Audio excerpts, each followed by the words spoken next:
भैया, मैं तो 2 तोले सोने का झुमका लूंगी। इकलौती बुआ हूँ इसकी। अब इतना तो हक बनता है। और नामकरण मेरे दिए हुए नाम से ही संपन्न होगा, तो कम में कैसे छोड़ दूँ तुम्हें। पूनम ने अपने भैया विकास को उसके बेटे के नामकरण पर कहा। प्रभा जी, अरे बेटी, तूने कुछ नाजायज़ मांग नहीं की जो इतनी सफाई दे रही है। तेरे भैया अपनी बहन को नहीं देंगे तो किसे देंगे। तू एक काम कर, इसके हाथ में झुमके के पैसे ही रख दे।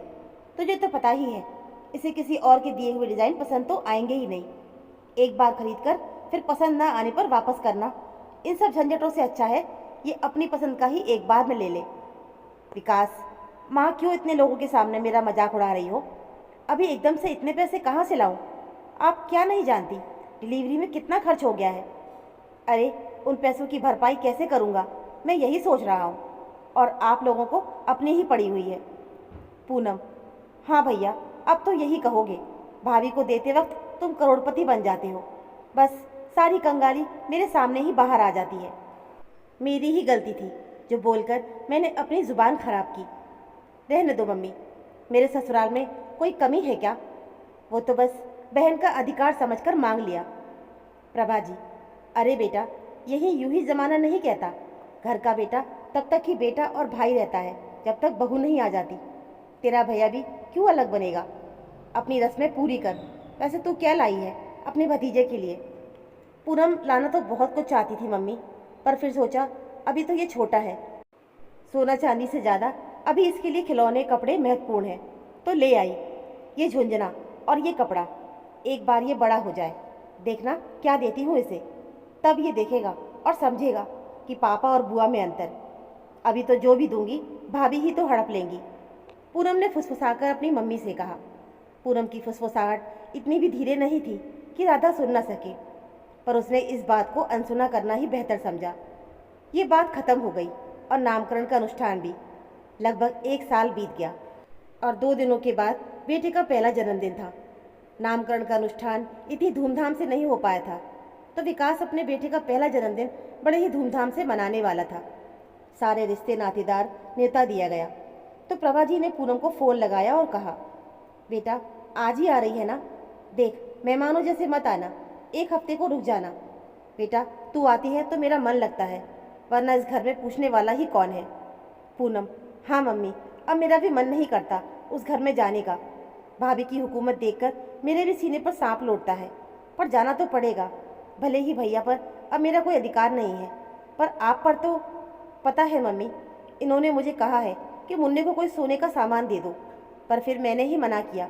जब भैया ने अपना सारा लेन देन का अधिकार ख़त्म कर दिया, फिर क्यों मैं महान बनूं। सोने के भाव वैसे भी आसमान पर हैं और मेरे पास फालतू पैसे नहीं हैं। प्रभा जी, हाँ हाँ सही किया।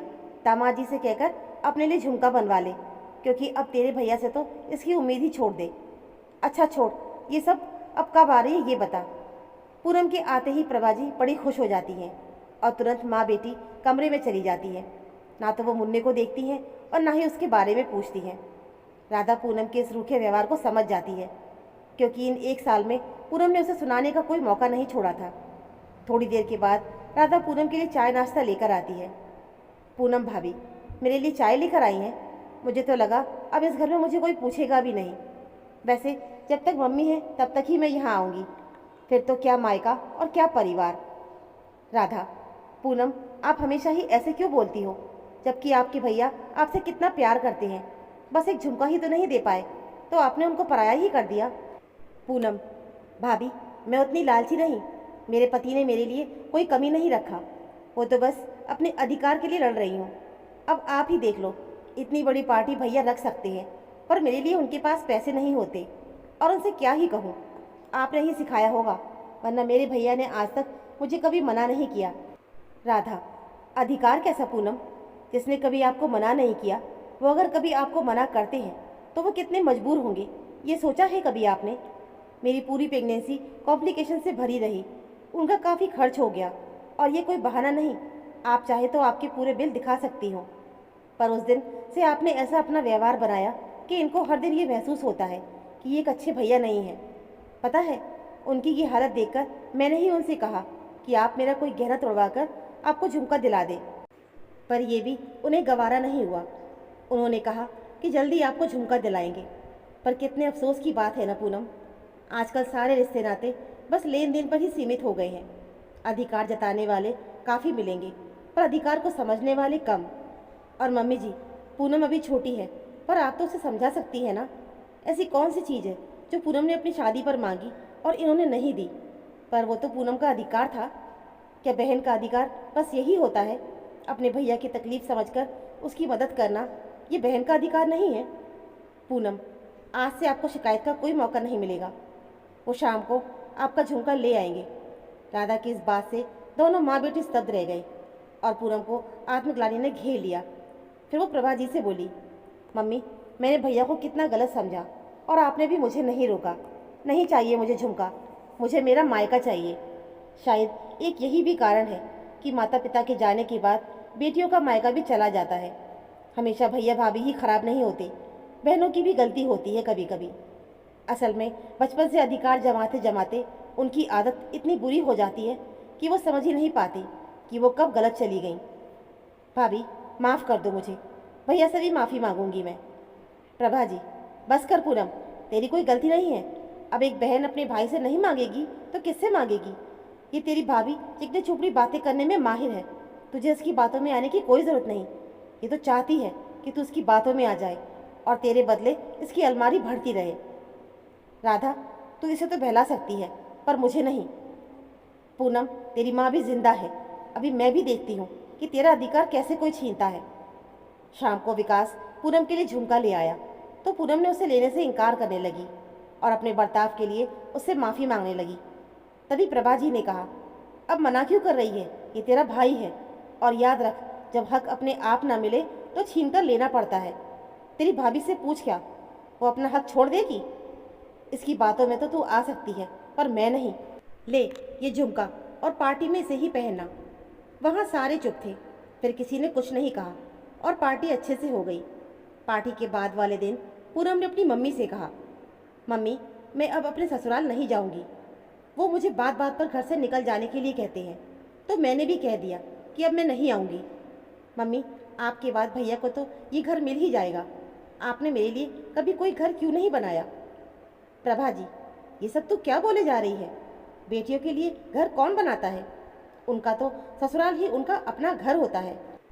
और ये क्या बात हुई भला? दामाद जी से जरा सी झड़प क्या हुई, तूने वहाँ न जाने का फैसला कर लिया? पूनम, मम्मी, आपको नहीं पता वो कितना सुनाती है मुझे। मैं कुछ नहीं जानती, मुझे आप बस एक घर लेकर दो, क्योंकि ये हक मेरा है। आप अगर नहीं देंगी तो आपका मेरा रिश्ता ख़त्म। प्रभा जी, तू तो ऐसे बोल रही है मानो घर 2 रुपये में मिलता हो। उसके लिए अपना सामर्थ्य भी तो होना चाहिए, और अच्छा खासा बसा बसाया पति का घर छोड़ तुझे अलग घर चाहिए। हर वक्त अपने लिए चलाना अच्छी बात नहीं, समझी? और तेरा रिश्ता सिर्फ सामानों के साथ है क्या? पूनम, क्यों मम्मी, जब यही जिद मैं भैया से कर रही थी झुमके के लिए, तब तो आपने और बढ़ावा दिया और कहा अपना हक छीन कर लेना चाहिए। उस वक्त भी भैया के सामर्थ्य से बाहर था झुमका देना, फिर भी उन पर दबाव बनाती रही, तब तो आपको बुरा नहीं लगा। पर जब यही जिद आपसे की तो आपको गलत लगा और खुद ही बोल दिया कि मेरा रिश्ता सामानों से है क्या? फिर आपने कभी ये क्यों नहीं सोचा कि मेरा मायका आपके बाद भैया से है, ना कि सामानों से? मुझे तो अपनी गलती का एहसास पहले ही हो चुका था और अब शायद आपको भी हो गया होगा।